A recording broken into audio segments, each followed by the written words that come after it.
Hello, ladies and gentlemen. This is Shoaib Zaidi. I'm your host, and you are watching 72 News. Today is Monday. It's 7 p.m. in Queensland, and on Monday, 7 p.m. every week, we are going to bring experts panel, and then we are going to discuss a lot about the local politics and international also. So I would like to thank Professor Grant Pittman. He's experts in politics, he's experts in policies, he's experts in local government and as well as international movement also. I would like to thanks to Dr. Bernard Malik, a front leader of farmer protest, and at present he's using farmer. However, he's a doctor, so let me introduce him in today names. So, farmer Dr. Bernard Malik, thank you very much, sir, and thank you very much for having with 72 News and discussing exactly.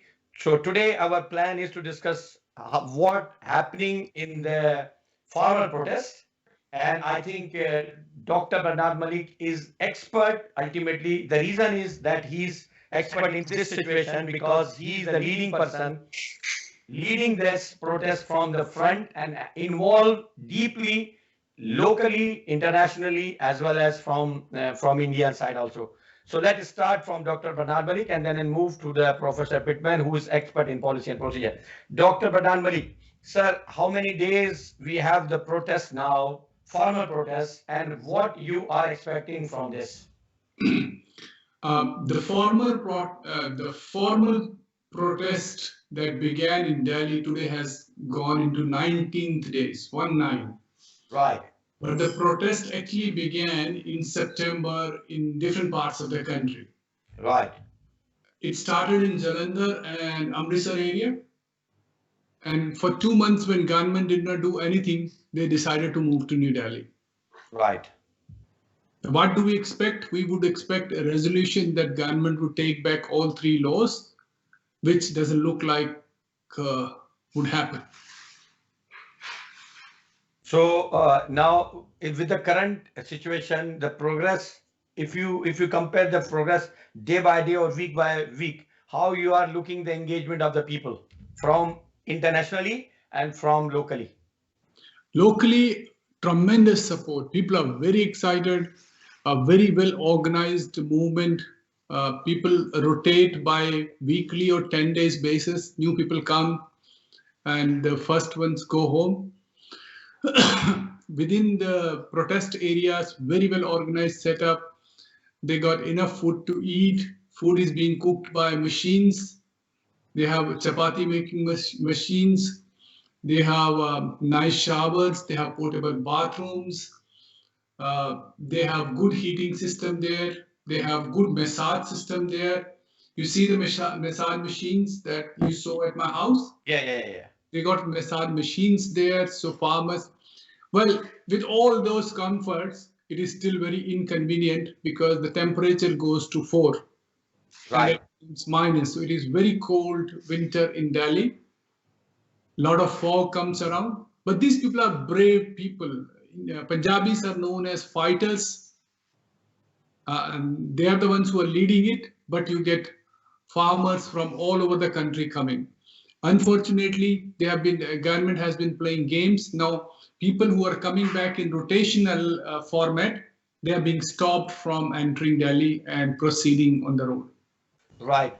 We will know more about the protests happening and how the foods and all the resources going to be arranged from there. Does it has internationally support people or business people like anyone else like you also? But before going to this side, I'd like to thanks Professor Grant Pittman also. Professor, you've been involved in making policy and procedures. Now, first thing, this as I learned from the media again today, it's very difficult to verify all the statement. It's very difficult from the social media. But what I believe from the authentic resources and the people that this is going to be largest farmers protest in the history. What is your opinion about it?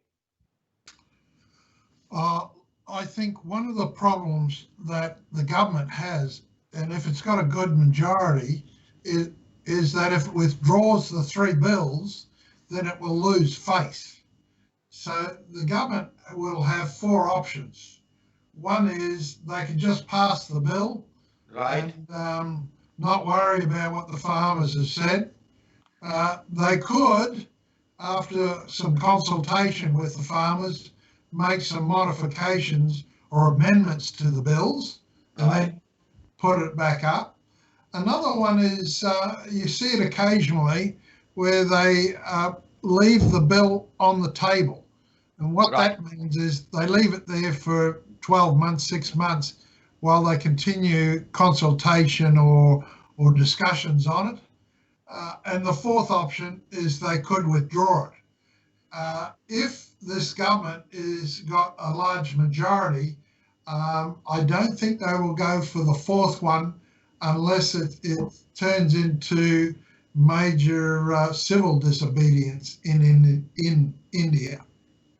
So I think the first three options are more likely. So in the current situation, let me rephrase my question. Okay, this is the world's larger farmer protest. But before adding to this side, in your experience, ultimately you belong to a farmer family, and you also involved in politics. You also involved in policy and making the policies. Did you have that in past also we have the similar protest in a different country, different world, and how was their results? In Australia, very, very similar. And again, the demonstrations, peaceful, can go for months on end. And again, it may be that the government just passes the legislation because they've got a majority in the parliament, or most times there are amendments made. I haven't seen too many bills withdrawn totally and resubmitted or re-presented under a different format. So usually it'll be amendments or passing the bill, but the government tends to see how determined the demonstration will be by the group who are, in this case, farmers. Here in Australia, we've seen it last for months, so it could be drawn out. Right. So in Australia also, you have experienced that there was similar situation came. So when the similar situation came, the same situation was faced by the government like India, 4 different options, and that was a similar option for Australian government also there? The reason why I'm saying it's probably India's approach too is India's democracy would be very similar to Australia, with different houses of parliament and very similar passing of legislation. Australia is a dominion of the British Commonwealth and the British Empire. I would say that India probably replicated most of the British system, what they call the Westminster system of government. So I would say India would be very similar in its approach to how they're going to deal with the demonstration and the bills. Right. I'll get back to you, Dr. Bernard Malik. Professor Pittman has shared the 4 options. Again, you are involved very deeply. What is your opinion about these 4 options, and do you think that there is another way? Look, I think many of the options in this case have been eliminated because this bill has become a law. It has become an act. And political games that happen during the process of passing any law, for that matter, that's send it to the expert committee, send it to this, get this. Government was in such a big hurry to pass this, they didn't care. These 3 major laws that were deregulation of the current agriculture system were passed in one day on a voice vote. Yes, if they were so good for the country, why did they not open it for discussion? Secondly, in India, agriculture is a concurrent domain. State and federal both share it. If federal government was going to pass these, why would they not consult with the states? Right. Third, the biggest stakeholder in this is farmers. 58% of India's population derives its livelihood from farming. They were not consulted. And there are 2 houses of parliament, Lok Sabha and Rajya Sabha. In Lok Sabha, where the government has absolute majority, passed it in one day. In Rajya Sabha, where the government doesn't have enough majority to pass, they got some of the other supporting members to pass it. And there were big protests in Rajya Sabha and Lok Sabha, and MPs sat in protest outside the parliament, but this government didn't care. Malik Saab, so in this situation, the all states are farmers from the all states are on the same page, or there is a division also from the farmer groups? Look, this is a really interesting question that you ask. Earlier, all the major farm unions were all on the same page. Right. Because government has not been able to tackle this situation, they are playing the dirty political game. So they are causing rift among the unions. There are around 500 farm unions, not one, not two. So all these 500 farmer unions are actually united. So they are bringing up some fake unions and union presidents who are going and telling the government, oh, we like these laws, and if you repeal them, we would sit on dharna, we'll do the agitation. Whereas the people who are sitting there are supposed to be the representative body of all the farmers in India, are not being invited to the talks. Right. So it means at this level, all the actual association are on the same page, except the one newly fabricated by the government. Correct. Yes. Right. Professor Pittman, now you've been involved in policy and you've been involved in political issues also. Let's assume that this is an issue which is a rise against the government. Does we have the situation or any body or any people which came from the sides as a backdoor diplomacy and come and sit and arrange some kind of discussion dialogues between both parties?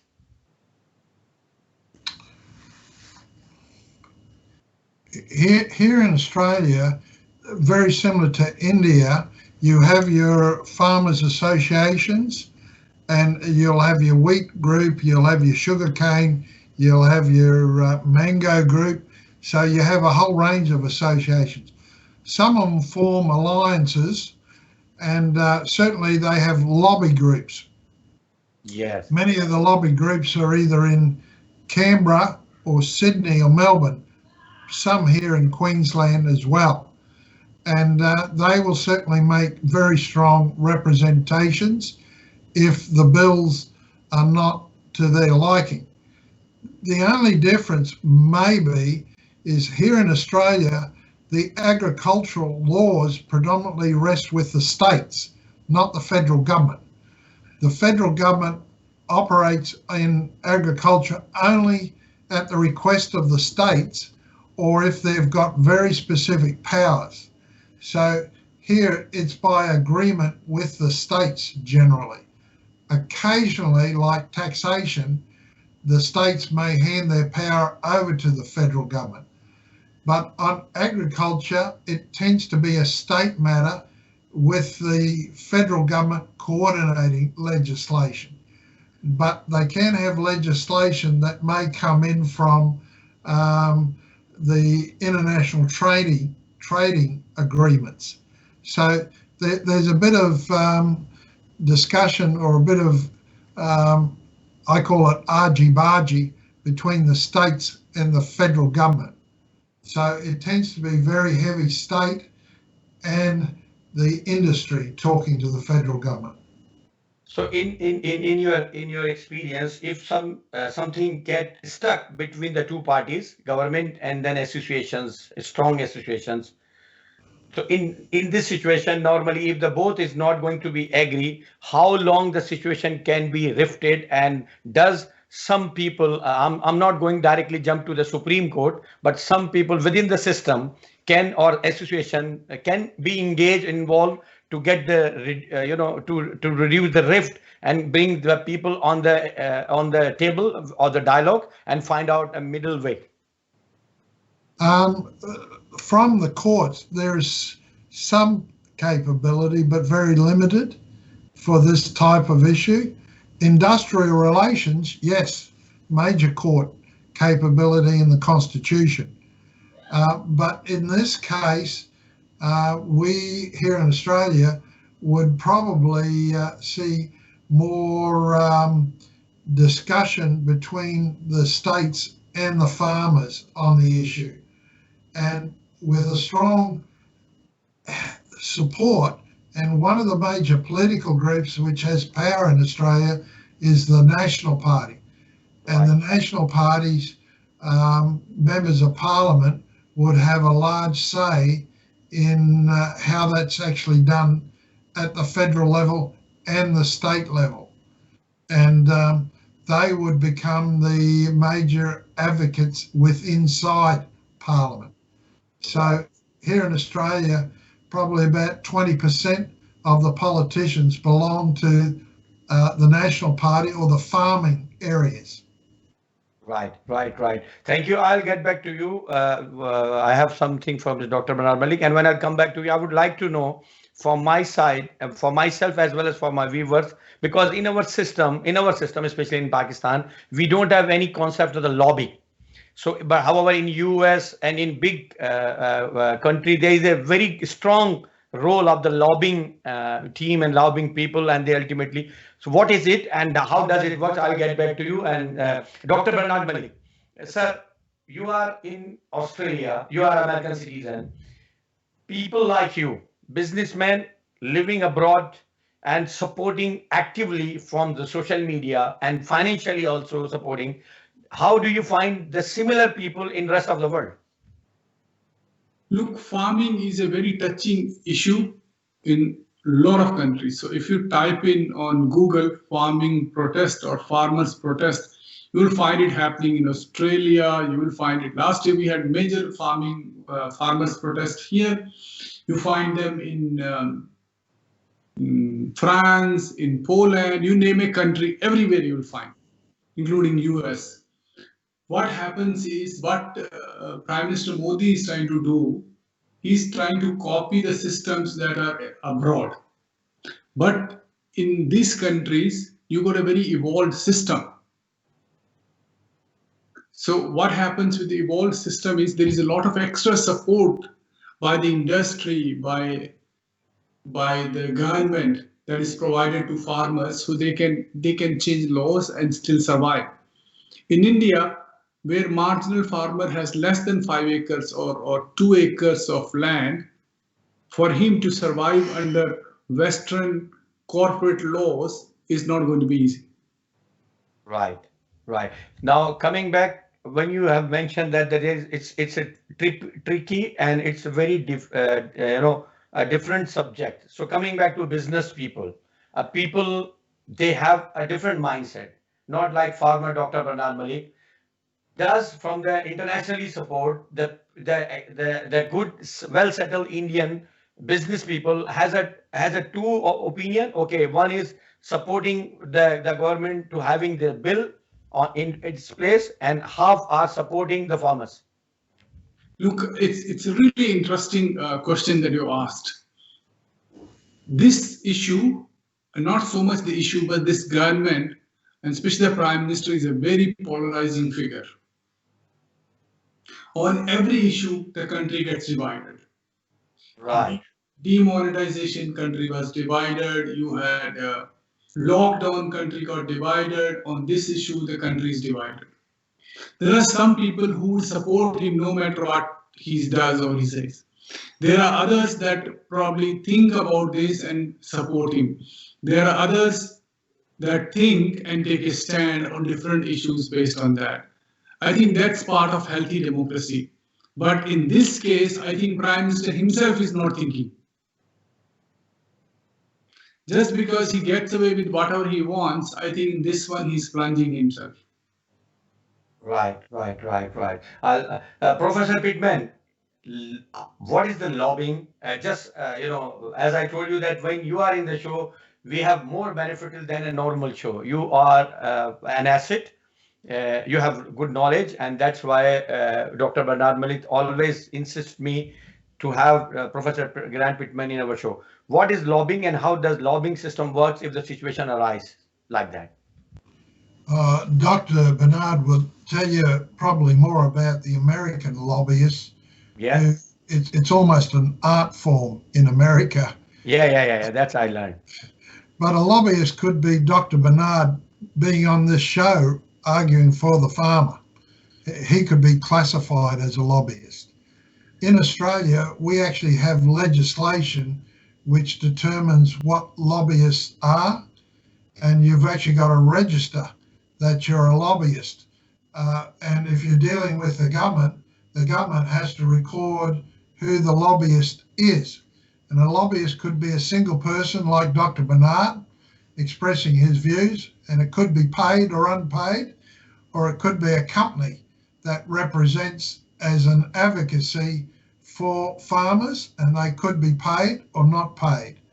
But once they start to negotiate or discuss or represent a group with Parliament, they're usually classified as lobbyists. So they're probably, in most cases, a third party. For example, a union would be quite often considered a lobbyist, a lobbying organisation. Farmers Association would be considered a lobbyist group. And essentially what they're trying to do is influence government policy and legislation to maximise the benefits to their members or their client that they're representing to get the best deal out of government.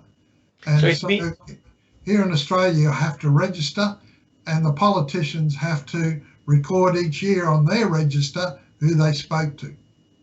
Right. It means that lobber is could be an individual. It can be an office, and they have to have the a tag, proper officially tagging about the lobbying, and then they can be their services can be utilized. Dr. Bernard Malik, in US, lobbying has ultimately a big value, very big value. How does the US system, lobbying system works? You will be just trying to get some information on sidetrack also. And does in India, lobbying concept can be utilized to minimize the rift of this conflict? See, in US, the lobbyists are licensed and they work for their masters. Right. Generally, they're paid, and just like here, you have to register it on Capitol Hill, the parliament there. And they deliver results. They form lasting friendships with senators and congressmen. Can it be done in India? I think it's already being done in India. It's just not licensed, but the interest groups are everywhere. So when it came to these bills being passed and becoming laws, the interest groups were corporate players, Adani and Ambani, and the other corporate sectors. They are the ones who gained, but they were not licensed lobbyists. Lobbyists. Now, Doctor, the issue is reached up to the Supreme Court. This is the last destination where things can be resolved.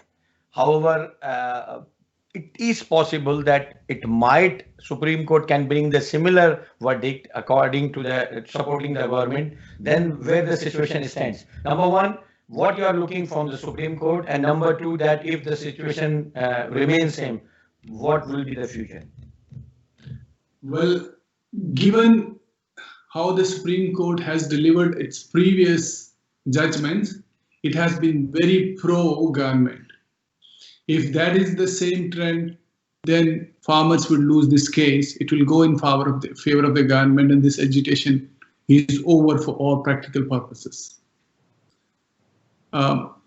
Considering if Supreme Court would act fair, I think they will ask the government to make few changes or invalidate the law, which is very highly unlikely considering the current composition of the Supreme Court.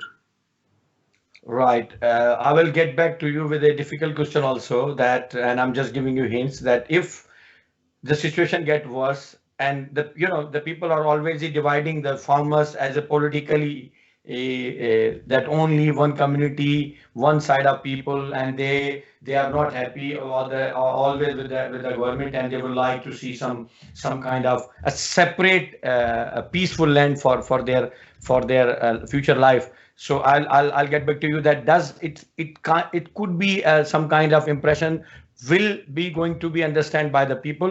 Professor Grant Pittman, you just mentioned about the role of the in the farming situation, the role of the state, and then role of the federal government. And you also mentioned that the state role for the farmers is always stronger and very active. Federal is involved in when it's required as needed basis. Just trying to understand a little bit more also, and for our viewers, why the difference is there and why the state involvement is more than the federal, because it's a state issue. That's the reason. It's not a federal issue. No, it's an historical legal question, actually. In Australia, when they set up Australia, the first state here was New South Wales, and they had to get approval from the Queen and the British government to set up the state. So basically, if you went to New South Wales, the Queen and the government said to the people of New South Wales, you're a state and you're allowed to pass any laws for the safety, well-being and development of New South Wales. And that was the Constitution. When Queensland started off, we got approval from New South Wales, and again the British government, they said the same thing. You can form a state government, and it covered everything from safety, well-being, agriculture, everything. So all of the states in Australia were formed pretty much first off, and then in 1901 they formed a federation. And then the states said to the federal government, this is the powers we'll give you, and stipulated them. And agriculture is in it, but it's not a strong field. The states had more power.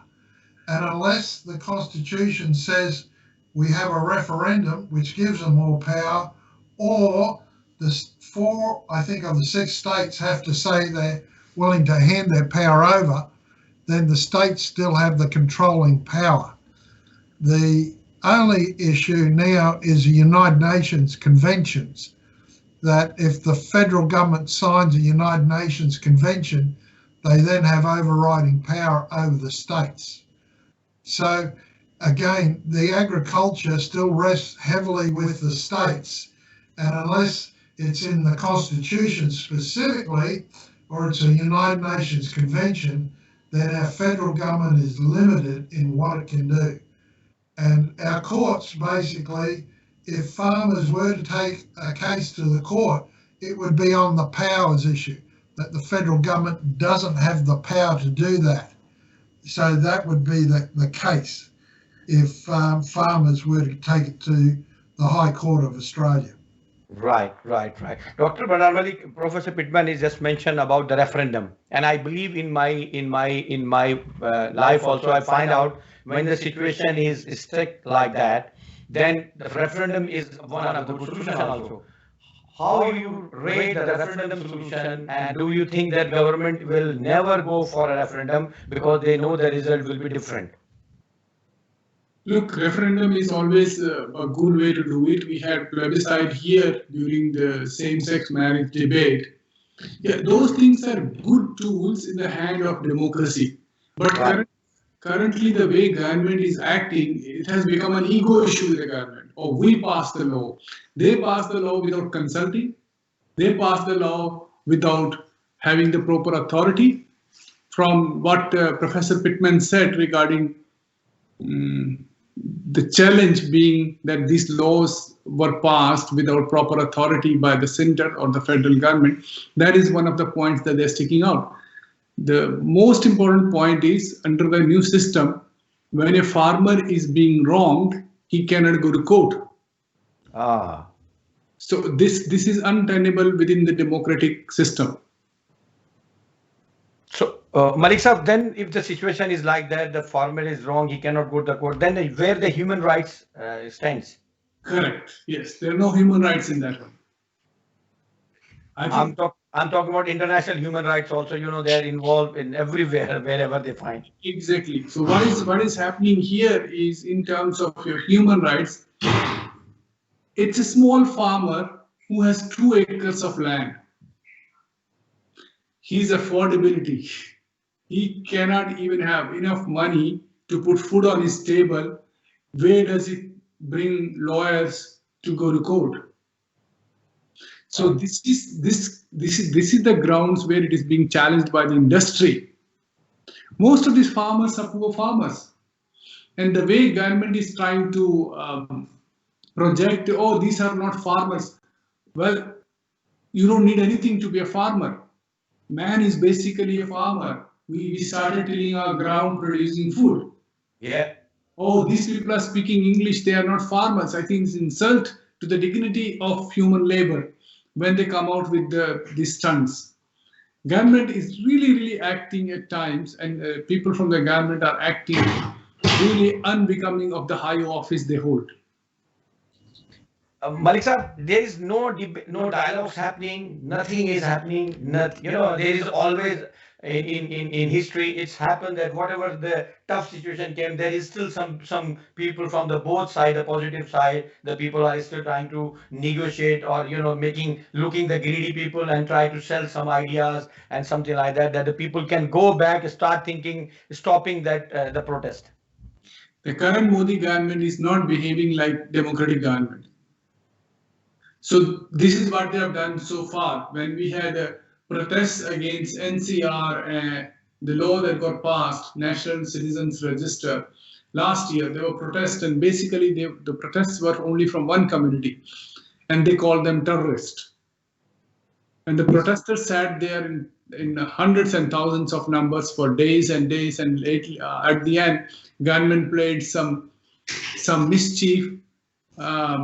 There were fights there, some people got killed, and nobody got indicted.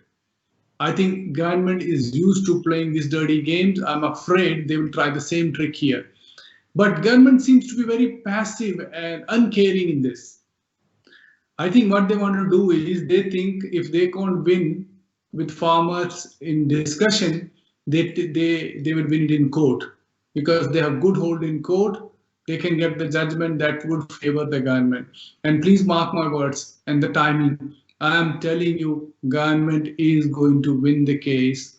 Government is going to defeat this agitation through the Supreme Court. Malik Saab, does the government is using the force against this protest? Because what we understand, again, it's very difficult to believe. It look like no force has been used. Only they just try to keep the people with the barriers and away from the Delhi. So do you have any information about the government using the force? Yes, absolutely. See, the government, when these people started from Punjab and other places, especially from Punjab, they dug the roads. They used water cannons. They used intimidation, they used threats. And please understand, if an ordinary citizen is going, and there may be 100 people, and you got 1,000 strong force standing there trying to intimidate them, yes, there is force. It is force. It is that people themselves were very resilient, very strong. They removed the barriers, they removed the barricades, and then they proceeded. Government has used the force. Government is using passive force by not coming to discussion when it is severe winter there, considering if we don't talk to them, these people will get fed up and leave. Right. I'll get back to you, Dr. Ranar Malik, and try to find out that, okay, where you're looking the media roles, what media actually from Indian media is doing, and what international media, how the international is looking this issue. Professor Pittman, you mentioned lobbying, and Dr. Ranar Malik already mentioned about the lobbying. Coming back to the referendum, do you think that these kind of solutions are happening in history in past, and there is a possibility that, okay, in Australian system also there was any time the referendum has been used for the farmers? The referendum powers in the Constitution, both state and federal, are available to be used. The dilemma that you face in a democracy, particularly a Westminster system, is there's a view that when you appoint a politician, they represent their electorate. So they represent the 50, 60, 80,000 people. And when they go to Parliament, they represent their electorate's views, and in this case, the party's views as well. When you're dealing with a referendum, you want to find out what the people think. Governments are reluctant to go to referendums in Australia because about 98% of referendums have not changed the laws. Only a very small percentage. So, even though the result of referendum was against the government, the law was not changed. Yes, because the conservative nature of people and the wariness of governments, referendums generally don't get up. And in Australia, the referendums which have succeeded have only made very small changes in bills or the Constitution, both at state and federal level. So I'm a supporter of referendums because it allows the people to decide, as against the Westminster system, where a politician may have got the majority in his or her electorate, but is supporting the party's view about the issue. And I'm not sure in India what parties support the farmers and which ones don't. But here in Australia, at least there are a large percentage of the politicians are supporters of the farmers. And then the referendums are put up as arguments for and against the changes. But generally speaking, referendums rarely succeed in Australia. Right. I would like to know, just after the Dr. Bernard Malik, does the farmer in Australia are happy with the government policies or not? If not, then what they are more expecting? Dr. Bernard Malik, sir, I mentioned before moving to Professor Pittman, media role, international media and local media. How you are rating the role of the media, where they stand? It's really like you just mentioned about the use of the force against that one, and then we did not find a lot of information from the media. So, and it's at this stage, it nowadays very difficult to believe also on social media. So, how you're looking the media roles from there? Unfortunately, the media role has been very disappointing in India. Since the arrival for all issues, or particularly this issue? In everything, and of course in this issue in particular. Majority of the channels have been bought out by the government, and all they talk is Modi, Modi this, Modi that, and their journalism has been very, very partial and subjective. What I have seen growing up in India, media was always leftist. So they criticized the government, they stood with people, they stood up against the violations of human rights. In this one, media is fully accused, stands accused, violating human rights of people. You should see how some of these anchors in India scream at panelists and scream at each other. It's like, it's worse than vegetable market, where the auction stuff. If you've been to an auction, or if you've been to a sabji mandi, you will see everybody screaming. Unfortunately, they have compromised the high standards of media that we had, journalism that we had, and felt so proud. Media was, of course, one of the biggest guardians of Indian freedom and Indian democracy, which got compromised. When it comes to international media, yes, international media has stood impartial. They have reported well, but their access to truth is very limited. Very limited. Yes, currently they have put jammers where the protest is going on. So nobody can use cell phone, nobody can send out live pictures. So there is, it's not very democratic, let's put it this way. And the international media again is very hesitant because they're penalized. If they report well, they're penalized by the government. So again, right.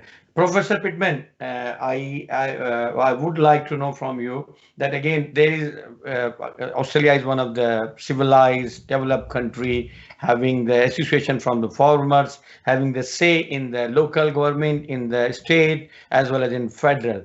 However, when it's coming back to the farmings, we learn from you also that still there are a lot of issues. But today, do you think having this say, because I like to compare this one to Indian side also, then I'll go back to Dr. Bernard Malik, that look at this country where they have the association say in state and government, and where the farmers stands. I think the issue in Australia is that we generally have a fairly moderate system in dealing with farmers. Certainly, right. Dr. Bernard mentioned some of the corporate players have some influence over pricing. And I think pricing becomes the big issue here in Australia, whether or not they get the top dollar or the lower dollar, and about the role government plays in the pricing, plus the associations, the farming associations, like the pricing regulation in some cases. So here in Australia, you don't get too many agricultural arguments. And the bills tend to be minor bills. I say minor, they're covering off some issue that may be affecting trade or may be affecting pricing levels here in Australia. Generally, we don't have the bills that the Indians have that affect farmers across the board. It usually is one particular farming group, like sugarcane or wheat. So it's only targeting one particular group. Here in Australia, it's been a few years since there have been agricultural arguments. Milk was one, sugarcane was one, wheat was one, cattle was one. Our major issue in Australia is over trade arrangements with China at the moment and the agricultural area. So it's more about an international trade issue than arguments going on and issues internally. So it's more of an international agricultural arguments and issues occurring at the moment in Australia. Right. Dr. Bernard Malik, sir, now coming back, we see there is a difference again for both country and policy, and we know already that how the civilized country is looking after their people. Dr. Bernard, if the protest is going longer and longer, which might or may or will impact on the farming production, that going to be used by locally or internationally. So it means that it's same thing, like the farmer is cutting the branches of the same tree where they are sitting on the same tree. Is it not going to be worse that if the farmer protests go longer, the most impacted people will be the farmers? Well, anytime they leave their home and come away, there'll be some impact. It is for the government to pacify them and finish it soon. There's no ego issue. Government tries to play games here. Currently, the game is because of coronavirus. Prime Minister and the Home Minister Amit Shah, they go all over India when there is election and hold big open rallies. There is no coronavirus. But when it comes, when they want to, serve their own purpose, oh, coronavirus is happening. Farmers have left their houses. They've been sitting here for a long time. They were sitting 2 months in Jalandhar and other places. Yes, it affects their lifestyle. It affects their production. But these farmers have become smart now. Right. That's good. The way they have organized this protest is, if you are going away from your home to New Delhi to protest, somebody is going to look after your land. So they have designated committees made in every village. So yes, it might have some impact, but not as much impact as government would think it would. And then government is not bothered. Government should be more bothered. Oh, how are they going to feed 1.4 billion people if these farmers are not able to produce? So during this protest, the food, the resources are going to be provided by the locally as well as from the international sponsors? Pretty much locally. People are very resilient. These people say that they are happy to sit for 4 years because this government just got elected last year. So they have 4 more years, and they said, oh, we'll sit here on protest for 4 more years if that's what we have to do. Right, right. And do you think that this issue will ultimately going to be impact in? I know that election is very far, but in the next election, that will be the deciding election for this bill also. Is it could happen? No, unfortunately, the memory is very short. If Ah, going to punish this government, there were probably 10 things they could punish this government, and this guy got more seats than he had before. So I don't think it will have any impact, and that's what Prime Minister knows. He knows these people will forget by the time election comes, so he can do whatever he wants. right. Let me ask the same question, last question to Professor Pittman. Professor Pittman, in past, it's very interesting answer that, and it's a human psychology related, people behavior related. That okay, there was a protest in history, and then when the election came, the result must reflect the protest. The figure must show in the elections. And Dr. Bernard says that because of the time, people forget and they started new things. In your experience, did you find the farmers' protest change the result the next election? Uh, and Dr. Bernard would be well aware of what's happening in Australia, where you have protest groups. What they do is they set up a political party, and we have about 10 of them have started. A couple of them out of the farming community, actually. Pauline Hanson's One Nation's out of the farming. Clive Palmer's probably out of the mining area. There's a gentleman up north who's out of the farming area. And what they're doing is they're pulling votes out of mainstream political parties. And here in Australia, it's not that difficult to register yourself as a political party. And if you've got huge support, you can generally, and people like Pauline Hanson and Clive Palmer paid for his candidates, but they'll end up with candidates in every electorate. And what they then do is they pull votes away from the mainstream parties, and the mainstream parties start to worry that these minor political parties may eat away their majorities. So one option that the farmers could do is form their own political party and take it to the next election so that it doesn't get forgotten, and to see what happens to the major parties when they start producing candidates in all the electorates. That's what's happening in Australia. Right. Last question to Dr. Bernard. Dr. Bernard, it is possible, you are absolutely right, that it is possible that the people will forget. Now, coming back to this current situation, we are closing the program, but I would like to know your prediction that what you are expecting for the next week for this protest. Supreme Court is going to take up this petition on 16th. Right, after 2 days. And then they would hurry up and decide in government's favor. So there is no system where the farmers, lawyers will put their, arguments. Yes. There is nothing for them. Yes, they will put up. But at the end of the day, judgments are not by jury. This is judgments by judges, and judges are beholden to the government. So what you're looking after the 16th? Just again, it's a prediction. Analysts can only predict only. They are not the word of the God. So after 16, the judgment came against the farmers. Does they, because it's coming, it's not from the government, it's from the Supreme Court. They been advised within their frame, within their people, within their party to finish the protest.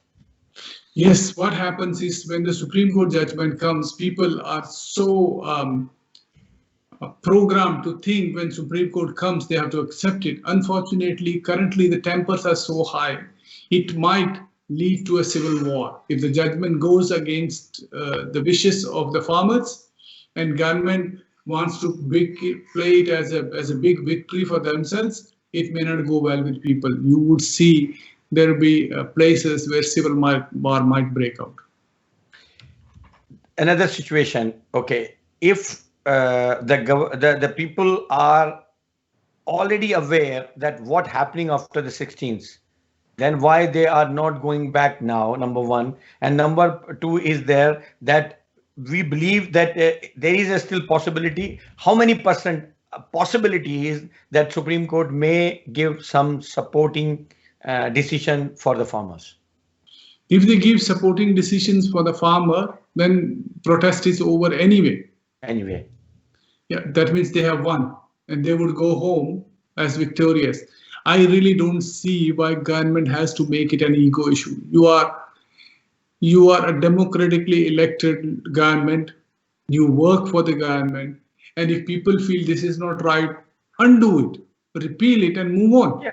Yeah, absolutely. Technically, the government is for the people and by the people and serves at the pleasure of the people. But you know what happens in our countries. Government is by the people, but then it's never for the people. The power of a power is ultimately and only serves for the pleasure of at the pleasure of the people. Thank you, Dr. Bernard Malik. Thank you, Professor Pittman. Viewers, look, today is 14th, and again we are going to have our show on 21st. But before 21st, on 16th, there is a decision. And there is a prediction from Dr. Bernard Malik, which is not nice. Again, we are not creating some kind of conspiracy that if the decision did not came on the favor of the farmers, it might lead to, because have a common sense that you are a farmer, you are waiting, you are doing the protest, you are waiting for the decision from the Supreme Court, and you are expecting some good in your favor also, because that's the reason. I don't know, but anyway, after 16, what going to be happen, again we will see, and we would like to discuss on the show of 21st with Dr. Bernard Malik and Professor Grant Pittman, both of our panelists. Thank you very much, sir. Thank for your time again, and inshallah see you on next Monday 7 p.m. on Queensland time. Till then, goodbye from Shoaib Reddy. Thank you very much, sir. Thank you.